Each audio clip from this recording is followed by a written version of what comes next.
मैं कालका आईएएस भोपाल की तरफ से आप सभी का फिर से स्वागत करती हूँ।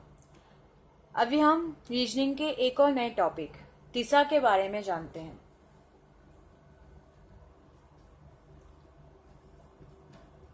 दिशा बड़ा इम्पोर्टेंट टॉपिक है क्योंकि इस दिशा का हमारी जीवन में काफी ज्यादा रोल होता है।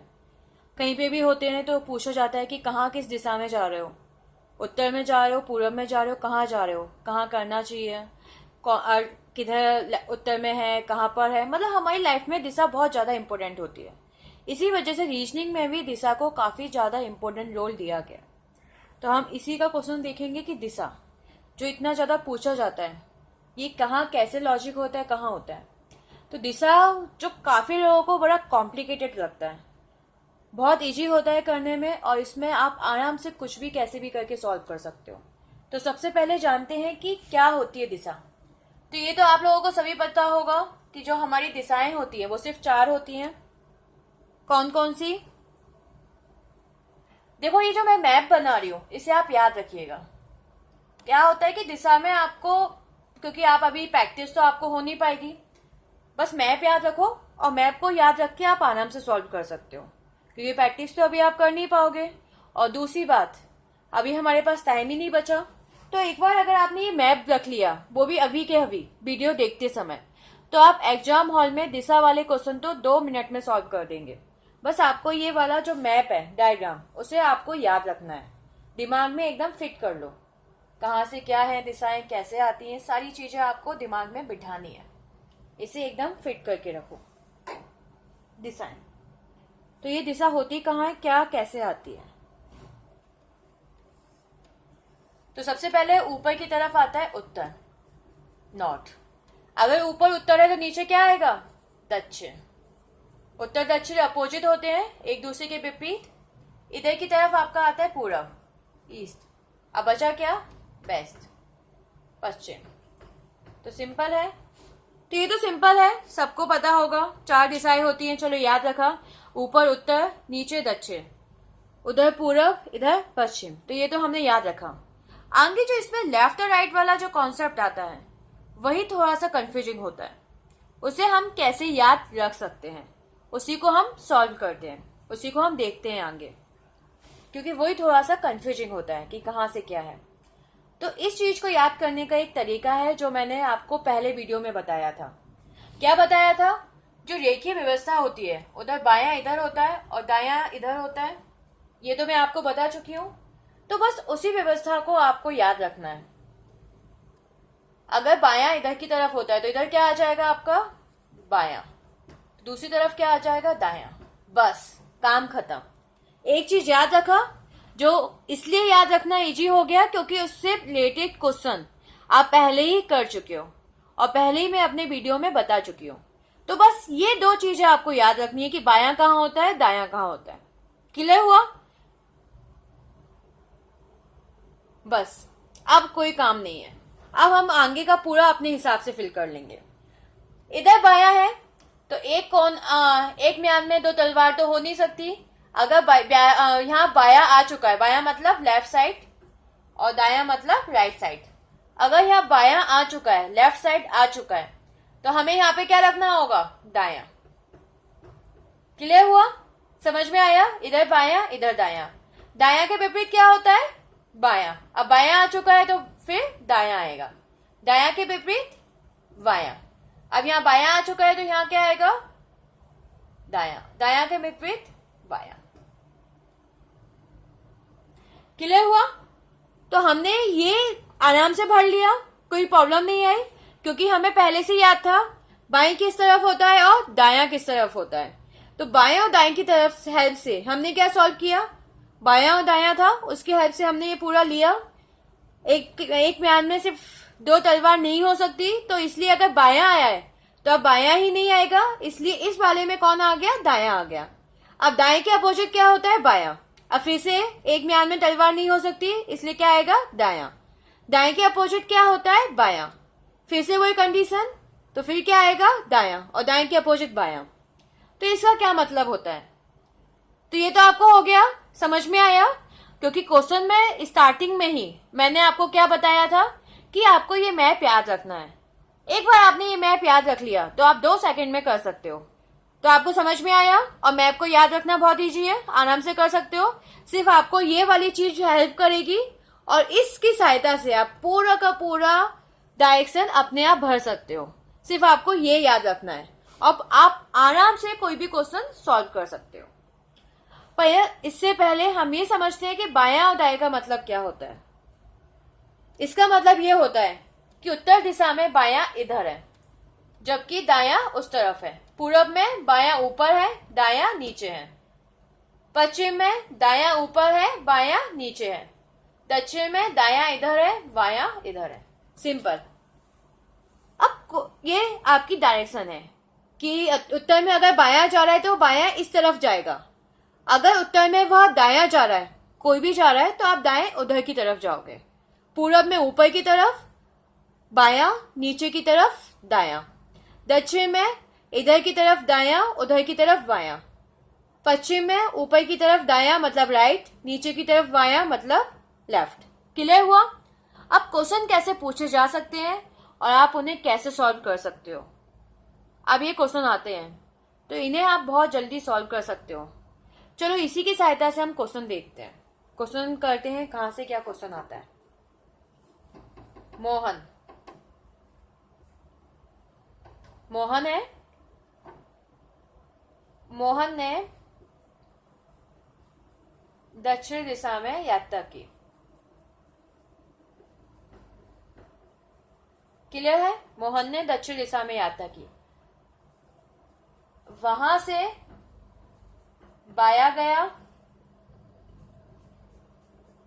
फिर दाया गया, फिर दाया,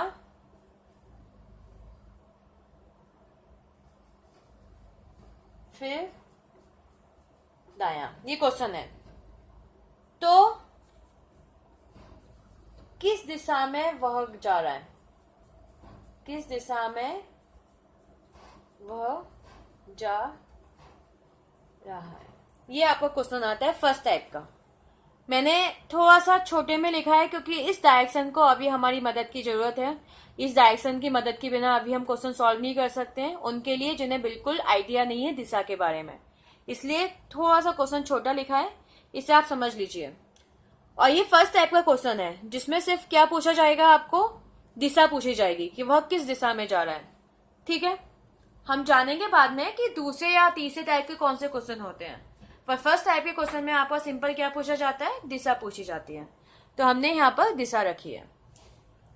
तो सबसे पहले हम देखेंगे, क्वेश्चन में दिया हुआ है मोहन ने दक्षिण दिशा में यात्रा शुरू की। तो दक्षिण मतलब साउथ, नीचे की तरफ। चलो थोड़ा सा यही बना लेती हूँ मैं, दिख रहा होगा, नीचे की तरफ दक्षिण दिशा में यात्रा शुरू की। क्लियर है? ओके। तो नीचे आया, तो मैंने क्या बोला, रीजनिंग में आपको 1 by 1 करना है। तो ये वाली लाइन सॉल्व की, हाँ, दक्षिण दिशा में यात्रा की। अब आगे क्या लिखा है, वहां से बायां गया। तो दक्षिण में हम देखें बायां किस तरफ है, इस तरफ है, तो हम कहाँ ले जाएंगे, बाईं तरफ ले जाएंगे। वहां से वो कहाँ गया, बायां गया। तो जब वो बायां पहुंचा तो वो किस दिशा में आ गया, पूरब दिशा में, ईस्ट में, क्योंकि इधर की तरफ कौन सी दिशा है, पूरब दिशा। तो वो गया तो वो कौन सी दिशा में आ गया, पूरब दिशा में। तो वह पूरब दिशा में। तो हमारी कौन सी लाइन सॉल्व हो गई, दक्षिण दिशा में गया और वहां से वो वाया गया। क्लियर हुआ? ठीक है। अब वहां से फिर वो कहाँ गया, दाया गया। पूरब में जाके फिर वो फिर से कहाँ गया, दाया गया। तो पूरब में दाया कहाँ पर है, नीचे की तरफ। तो हम कहाँ ले जाएंगे अब, नीचे की तरफ। किसको, मोहन को, क्योंकि पूरब में दाया नीचे की तरफ है। तो नीचे गया, नीचे फिर से वो कौन सी दिशा में आ गया। जब भी हम ले जाएं तो हमें दिशा के बारे में जानकारी लेते रहें। तो नीचे की तरफ कौन सी दिशा है, दक्षिण। तो फिर से वो किस दिशा में आ गया, दक्षिण में। तो ये सॉल्व हो गया। दाया, क्योंकि वहां से वो कौन सी दिशा में आ गया, दक्षिण। हम देखते हैं दक्षिण में आने के बाद फिर से वो, अच्छा ये लाइन तो अभी सॉल्व हुई नहीं है, ये लाइन सॉल्व हुई है। क्लियर है? वो दक्षिण में गया, वहां से बाया गया और फिर दाया गया। यहां से आने के बाद वह फिर दाया गया। दक्षिण में दाया कहाँ है, इधर की तरफ। चलो ये लाइन भी सॉल्व कर ली। तो हमने यहां से कहा ले गए, इधर की तरफ वापस ले गए। कहां पर, कौन सी दिशा की तरफ जा रहा है, पश्चिम दिशा की तरफ, पश्चिम दिशा, ठीक है। अब ये पश्चिम में पहुंच गया। पश्चिम में पहुंचने के बाद फिर वो कहां गया, दायां गया। तो पश्चिम में दायां देखो कहां जा रहा है, ऊपर की तरफ। दायां कहां की तरफ दिखा रहा है, ऊपर की तरफ। तो हम कहां ले जाएंगे, ऊपर की तरफ। और ऊपर की तरफ कौन सी दिशा है, उत्तर। ऊपर की तरफ तो उत्तर दिशा ही है ना, और कोई दिशा नहीं है। तो ऊपर की तरफ कौन सी दिशा हो गई, उत्तर। तो मोहन किधर जा रहा है, जी हाँ, मोहन जो जा रहा है वो किस दिशा में जा रहा है, उत्तर दिशा में। तो आपका जो सही उत्तर होगा, जो सही आंसर होगा, वो कौन सी दिशा होगी, उत्तर दिशा। तो आपका ये फर्स्ट टाइप था जिसमें हमने क्या निकाला था, सिर्फ दिशा, और क्या निकली हमारी, उत्तर दिशा। तो होप सो दोस्तों ये आपको समझ में आया होगा फर्स्ट टाइप का दिशा वाला क्वेश्चन कि हमने कैसे इसमें दिशा निकाल ली। अब दूसरे टाइप का क्वेश्चन क्या होता है, उसमें क्या निकालना होता है दूसरे टाइप के क्वेश्चन में। चलो हम देखते हैं। दूसरे टाइप का क्वेश्चन वो होता है जिसमें दूरी निकालते हैं। हमें क्या निकालना होता है, दूरी निकालनी होती है। और इस प्रकार का क्वेश्चन कैसा आता है, तो क्वेश्चन सॉल्व करते हैं और देखते हैं कि जो दूरी वाला क्वेश्चन होता है वो किस प्रकार का आता है और कैसे निकाला जाता है। ठीक है, ओके। क्वेश्चन है, इसे अभी बनाए रखने देते हैं और थोड़ा सा छोटा करके सॉल्व करते हैं। ये तो हमारा आंसर आ ही गया था, होप से समझ में आया होगा। अगर आपको एक बार डायग्राम याद हो गया तो आप आराम से कर सकते हो। क्वेश्चन है, नीचे तो आपका दक्षिण है ही है। रमेश 8 किलोमीटर दक्षिण गया। अब रमेश आ गया मोहन की जगह, 8 किलोमीटर दक्षिण। कहां गया वो, दक्षिण में। और पश्चिम की ओर मुड़ के, अब तो सीधे दिशा दी हुई है, कोई दायां बायां नहीं दिया। पश्चिम की ओर मुड़कर 3 किलोमीटर गया। क्लियर है। फिर उत्तर की तरफ मुड़ा, पश्चिम से कहां मुड़ा, उत्तर की तरफ, और 5 किलोमीटर गया। तो उत्तर में कितना गया वो, 5 किलोमीटर। अंत में वह मुड़ा सिर्फ पूर्व दिशा में और 3 किलोमीटर चला। रमेश 8 किलोमीटर दक्षिण की तरफ गया, फिर पश्चिम की तरफ 3 किलोमीटर गया, फिर उत्तर की तरफ 5 किलोमीटर गया और पूर्व दिशा में 3 किलोमीटर चला। रमेश शुरू हुए स्थान से कितनी दूरी पर है, जहां से उसने शुरू किया था वहां से वो कितनी दूरी पर है, ये आपका क्वेश्चन दिया हुआ है। इसे हमें सॉल्व करना है। तो सिंपल है, इसमें कहीं दायां बाएं का कोई जिक्र नहीं है, तो हम इसमें सिंपल सॉल्व करेंगे और इसमें हम दिशा भी निकाल लेंगे। लगे हाथ दिशा भी देख लेते हैं। तो सबसे पहले रमेश कहां गया, दक्षिण दिशा में, नीचे की तरफ। कितना, 8 किलोमीटर। अब बड़ा सा हो गया 8। क्लियर हुआ, दक्षिण में 8 किलोमीटर। अब वहां से वो कहां गया, फिर पश्चिम में गया। थोड़ा सा यहां रख लेते हैं, 8 किलोमीटर। यहां से कहां गया वो, पश्चिम में।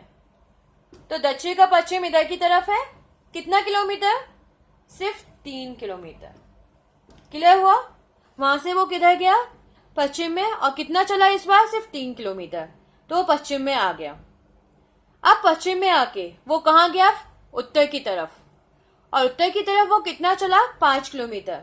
तो उत्तर की तरफ मतलब ऊपर की तरफ, और कितना चला, 5। तो 8 से थोड़ा सा कम मान लिया, 5। बराबर तो नहीं होगा, थोड़ा बहुत मान लिया, क्योंकि हमें तो आइडिया नहीं है कौन सा हम यहाँ पर पूरा किलोमीटर, हमारे पास पूरी स्केल होगी कि हम किलोमीटर में नाप ले, पर हमने राउंड ऑफ निकाल लिया कि यहाँ तक कितना हो जाएगा, 5 किलोमीटर। तो यहाँ तक 5 किलोमीटर। इसके बाद वह फिर से कहाँ मुड़ गया, पूर्व दिशा में। तो पूर्व दिशा कहाँ आती है, उत्तर की, इधर की तरफ आती है। उत्तर में पूर्व दिशा इधर है, तो इधर गया और कितना चला, 3 किलोमीटर, मतलब इसके बराबर। शुरू यहां से किया था, मान लिया ए से इधर। तो फाइनली वो कहां पहुंच गया, इस जगह पर पहुंच गया। इस जगह पे फाइनली जो पहुंचा वो इस जगह पे पहुंच गया। क्लियर है। तो क्वेश्चन में लिखा हुआ है कि वह प्रारंभिक स्थान से कितनी दूरी पर है, ये आपका क्वेश्चन है। तो मोहन तो फाइनली घूम फिर के इसी लाइन में आ गया बीच में, और पूरी की पूरी लाइन की कीमत, पूरी की पूरी लाइन कितने किलोमीटर में है? 8 किलोमीटर। मान लिया ये जो ए वी है, ए बी सी डी, और बीच में मान लिया ई। तो पूरी की पूरी जो लाइन है वो कितनी दी हुई है? ए बी 8 किलोमीटर की, ये तो 3 किलोमीटर दिया हुआ है, ये पूरी 8 किलोमीटर की। पर ये 3-3 किलोमीटर दिया है, मतलब एक क्या बना रही है? रेक्टेंगल, आयत, और आयत की आमने सामने की भुजाएं बराबर होती हैं। तो ये 5 किलोमीटर है, तो इधर की सामने की भी क्या होनी चाहिए? 5 किलोमीटर। मतलब इतना हिस्सा तो होना चाहिए 5, क्योंकि ये 5 किलोमीटर है, तो इतना हिस्सा भी कितना होना चाहिए? 5 किलोमीटर। क्लियर है? मतलब ए बी तो आपका पूरा कितना हो गया? 8 किलोमीटर, परंतु ई बी कितना होगा? 5 किलोमीटर। इतना हिस्सा 5 किलोमीटर। अब हमें निकालना क्या है? इसमें निकालना क्या है? ए ई, यही वाला हिस्सा तो निकालना है, ए ई। तो ए ई क्या हो जाएगा? इस पूरी लाइन में से, मतलब ए बी में से हम क्या माइनस कर दें? B E. अगर इस पूरी लाइन में से हमने इतना हिस्सा माइनस किया तो हमारे पास सिर्फ इतना हिस्सा बचेगा। अगर इतना हिस्सा हमने गायब कर दिया पूरी में से तो इतना बचेगा। तो हम क्या माइनस कर देंगे? ए वी में से हमने क्या माइनस कर दिया? E V. ए वी क्या है? 8 किलोमीटर। ई वी कितना है? 5। 8 में से 5 गया, कितना बचा? 3 किलोमीटर। तो प्रारंभिक स्थान से वह कितनी दूरी पर है? 3 किलोमीटर। और दूसरा क्वेश्चन है कि वह किस दिशा में जा रहा है? तो सिंपल है, किस दिशा में जा रहा था? पूर्व दिशा में। तो ये आपका आंसर आ गया। तो होप सो दोस्तों आपको समझ में आया होगा सेकंड टाइप, जिसमें क्या निकाला जाता है? दूरी निकाली जाती है। क्लियर हुआ? ठीक है। इसी क्वेश्चन में थोड़ा सा और घुमा के नहीं, खैर अब तो निकल के आ गया। एनीवे होप सो आपको ये क्वेश्चन अच्छे से समझ में आया होगा, फर्स्ट और सेकंड टाइप। इसी प्रकार से क्वेश्चन पूछे जाते हैं और आप आराम से इस प्रकार के क्वेश्चन को सॉल्व कर सकते हो। कहाँ से क्या दिया हुआ है, कैसे दिया हुआ है। हमने इसमें क्वेश्चन में कुछ नहीं किया। हमने क्या दिया? पूरी ए वी में से, ए वी, ये ए वी दिया हुआ है, पूरी ए वी में से हमें निकालना था सिर्फ ए ई। तो हमने क्या किया? ए वी में से हमने क्या माइनस कर दिया? E V. ए वी कितना दिया था? 8 किलोमीटर। ई वी कितना दिया हुआ है? ए वी पूरा कितना दिया था? 8 किलोमीटर। ई वी 5-5 अभी बताया था आयत का, ये 5 ये 5, क्योंकि ऊपर ये सामने सामने भी भुजाएं क्या है? 3 किलोमीटर। तो ये सामने भुजाएं भी क्या हो जाएंगी? 5 किलोमीटर। तो ये कितनी हो गई? 5। 8 में से 5 गया, कितना बचा? 3। तो आंसर कितना आ गया? 3 किलोमीटर। तो ए ई हमारा कितना आंसर हो जाएगा? 3 किलोमीटर। तो होप सो दोस्तों आपको समझ में आया होगा और आपके एग्जाम में भी हेल्प करेगा, ये मेरी आशा है। एनीवे तो ये रीजनिंग का दिशा था, जिसे एक एक चीज आपको समझाया गया। आप इसके डायग्राम को याद कर सकते हैं और लास्ट मोमेंट पे आराम से क्वेश्चन को सॉल्व कर सकते हैं। तो इसमें आप अच्छे से मार्क्स लेके आ सकते हैं। ठीक है, धन्यवाद दोस्तों। मैं कालका आईएएस की टीम की तरफ से आप सभी का धन्यवाद करती हूँ और आप सभी को आपके अच्छे फ्यूचर के लिए और गवर्नमेंट जॉब के लिए आशा करती हूँ कि इसी साल आपका एग्जाम निकले। और best of luck for your exams. धन्यवाद।